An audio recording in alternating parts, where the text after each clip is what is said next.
पुरुष और स्त्री केबे भी स्त्री को कहबेनी तू कौनटा करुछु। जी सकाळु राति जाए घरर काम करिथाए सी स्त्री। केबे पुरुष को कहबे नाही घर पाई कौनटा करुछ। जहांक पाई चुली जले सी पुरुष। जी वर्षा झड़ी आउ बढ़ी को खातिर न करी निज कर्म रे बाहरी जाती सी पुरुष। स्त्रीर अवदान बहुत थाए।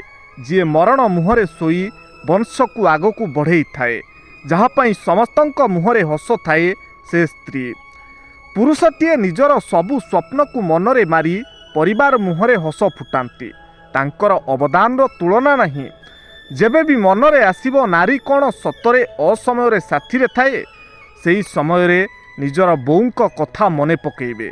कारण सेमाने जो दुख और कष्ट सही मनुष्य करिथांती से भी नारी। जहांक पई घरे खुशी आसे से पुरुष। जे भलमंद खाइबा भूली घरर प्रत्येक सदस्यंक पई सुस्वादु खाइबा जोगई दियंती से सेही पुरुष।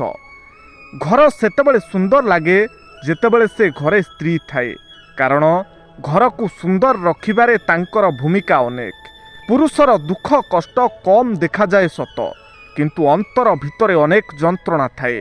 पुरुष बिना नारी अधूरा आउ नारी बिना पुरुष। से कली झगड़ा आउ अशांति रे बयस गड़ी जाए, किंतु शेषरे कौन मिले। सेथिपाई खुशी रे रहिबा दरकार। उभय उभयंक महत्व बुझी।